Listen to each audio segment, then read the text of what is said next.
निर्गमन की पुस्तक 38वां अध्याय वचन 1 से लेकर 31 तक। होम वेदी का बनाया जाना। फिर उसने बबूल की लकड़ी की होम वेदी भी बनाई। उसकी लंबाई 5 हाथ और चौड़ाई 5 हाथ की थी। इस प्रकार से वह चौकोर बनी और ऊंचाई 3 हाथ की थी। उसने उसके चारों कोनों पर उसके 4 सींग बनाए। वे उसके साथ बिना जोड़ के बने और उसने उसको पीतल से मढ़ा। और उसने वेदी का सारा सामान अर्थात उसकी हांडियों, फावड़ियों, कटोरों, कांटों और करछों को बनाया। उसका सारा सामान उसने पीतल का बनाया। और वेदी के लिए उसके चारों ओर की कंगनी के तले उसने पीतल की जाली की एक झंझरी बनाई। वह नीचे से वेदी की ऊंचाई के मध्य तक पहुंची। उसने पीतल की झंझरी के चारों कोनों के लिए 4 कड़े ढाले जो डंडों के खानों का काम दे। फिर उसने डंडों को बबूल की लकड़ी का बनाया और पीतल से मढ़ा। तब उसने डंडों को वेदी के किनारों के कड़ों में वेदी के उठाने के लिए ढाल दिया। वेदी को उसने तख्तों से खोखली बनाया। पीतल की हौदी का बनाया जाना। उसने हौदी और उसका पाया दोनों पीतल के बनाए। यह मिलाप वाले तंबू के द्वार पर सेवा करने वाली महिलाओं के पीतल के दर्पणों से बनाए गए। निवास स्थान का आंगन बनाया जाना।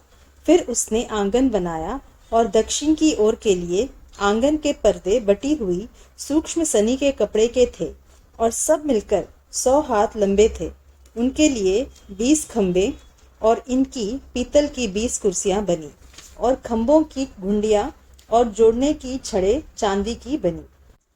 और उत्तर की ओर के लिए भी 100 हाथ लंबे पर्दे बने और उनके लिए 20 खंबे और इनकी पीतल की 20 ही कुर्सियां बनी और खंभों की घुंडियां और जोड़ने के छड़े चांदी की बनी।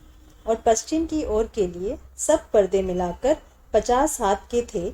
उनके लिए 10 खंबे और 10 ही उनकी कुर्सियां थी और खंभों की घुंडियां और जोड़ने की छड़ें चांदी की थी। और पूरब की ओर भी वह 50 हाथ के थे।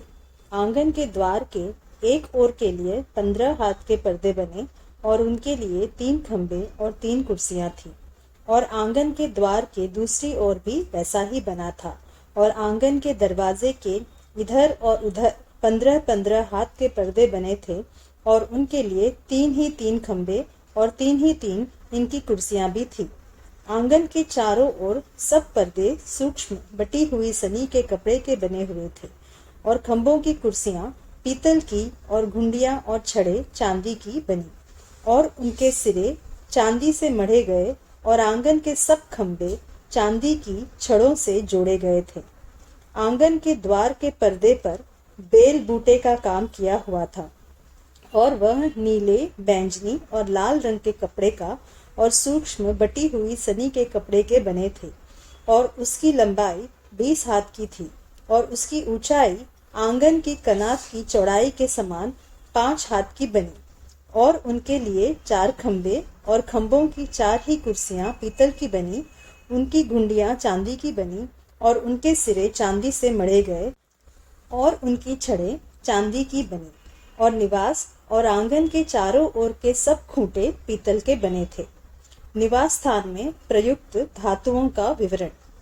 साक्षी पत्र के निवास का सामान जो लेवियों के सेवा कार्य के लिए बना और जिसकी गिनती हारून याजक के पुत्र ईतामार के द्वारा मूसा के कहने से हुई थी, उसका विवरण यह है।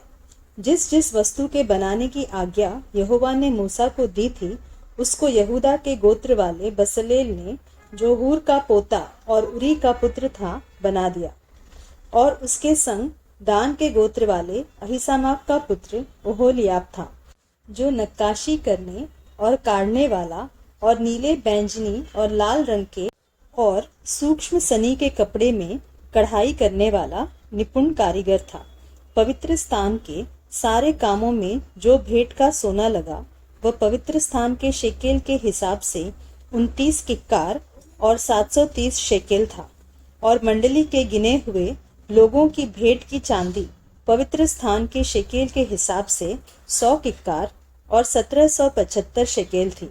अर्थात जितने 20 वर्ष के और उससे अधिक आयु के गिने गए थे, वे 6,03,000 550 पुरुष थे और एक एक जन की ओर से पवित्र स्थान के शेकेल के अनुसार आधा शेकेल जो एक बेका होता है मिला, और वह 100 किक्कार चांदी पवित्र स्थान और बीच वाले पर्दे दोनों की कुर्सियों के ढालने में लग गई। 100 किक्कार से 100 कुर्सियां बनी, एक एक कुर्सी एक किक्कार की बनी, और 1775 शेकेल जो बच गए उनसे खंभों की घुंडियां बनाई गई और खंभों की चोटियां मढ़ी गई और उनके छड़े भी बनाई गई। और भेंट का पीतल 70 किक्कार और 2,400 शेकेल था। इससे मिलाप वाले तंबू के द्वार की कुर्सियां और पीतल की वेदी, पीतल की झंझरी और वेदी का सारा सामान, और आंगन के चारों ओर की कुर्सियां और उसके द्वार की कुर्सियां और निवास और आंगन के चारों ओर के खूंटे भी बनाए गए।